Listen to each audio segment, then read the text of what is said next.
In this video, I'll be sharing with you a requested tutorial on how to cut this one shoulder or monostrap dress with asymmetric hemline. Now, to start drafting this pattern, you need to mark out your basic measurements first. You need to mark your shoulder to bust line, shoulder to under bust, shoulder to waist, then your blouse length. So I added like 8 inches after my waistline to get my blouse length. That is not a standard. Please go ahead to measure yours. Now mark your shoulder measurement divided by 2. Come down by 1 inch. After marking this 1 inch, the next step is to mark out a basic neckline of 3 inches. Then you're going to connect this all the way from the neckline to the shoulder slope. Next is to find your chest line, which is your bust circumference divided by 6 plus 1.5 inches. Whatever you get, draw out a straight line there. Now you want to place your tape again and you're going to mark your shoulder measurement divided by 4. Then connect this all the way up. After you're done connecting at this point, you're going to place your tape and divide what you have here into 2. Then come in by ½ inch here. Place your tape and mark your bust measurement divided by 4. Connect from this midpoint all the way up and connect to your bust measurement divided by 4. If you look at this dress, you notice the waistline is fitted. Probably it has like a belt. Now, what you do is mark your waist measurement divided by 4, then add 1 inch to it, then add your sewing allowance.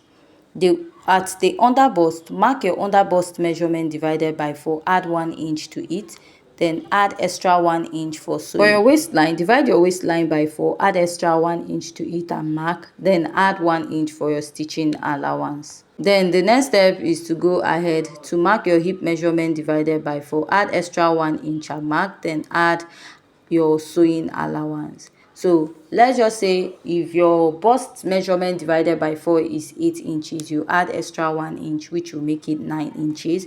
Then that 9 inches, you just add 1 inch for sewing allowance. So you also repeat that same thing at the under bust and the waist and your hip point, because this dress is a bit free, right?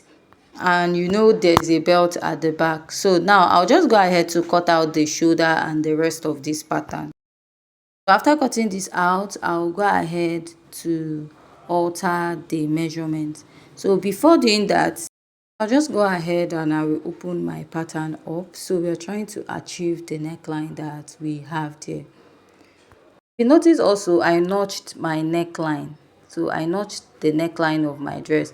So from that part I notched now is the neckline. You want to make sure that whatever you're marking here should be at least 1.5 or 2 inches above your chest line area. So I'll start connecting. Now what we have for this neckline is high. You want to go ahead to connect and blend towards the armhole. Now from here you can measure about 2.5 to 3 inches, which you connect back to the armhole of the dress. Now after you're done connecting, you now go ahead to cut out the excess and cut out the neckline.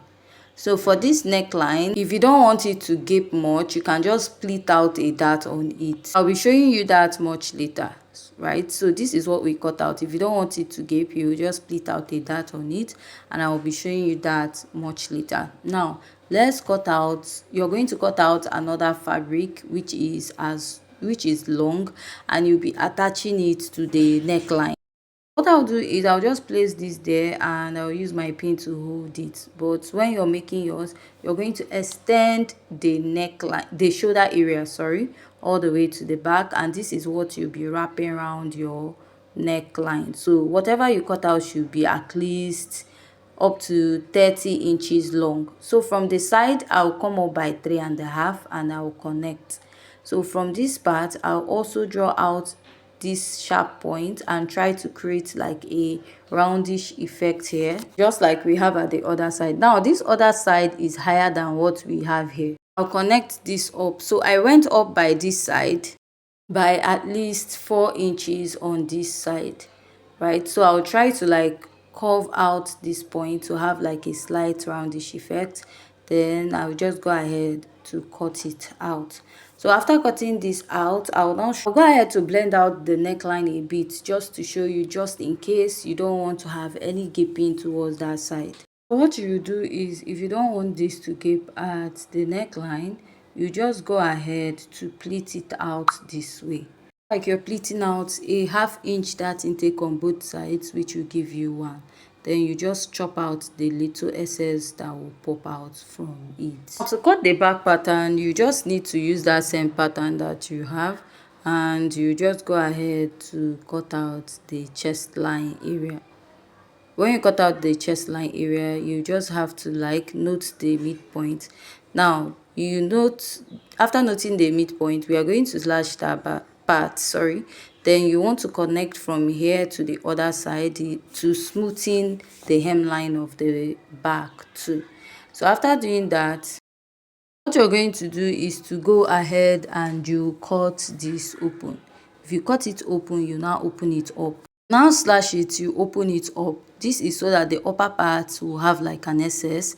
Then you now cut it out. When you cut it out, remember when cutting out the upper part, please add extra 1.5 inches on top, which you're going to fold and pass your elastic to at the upper part, and then attach your belt.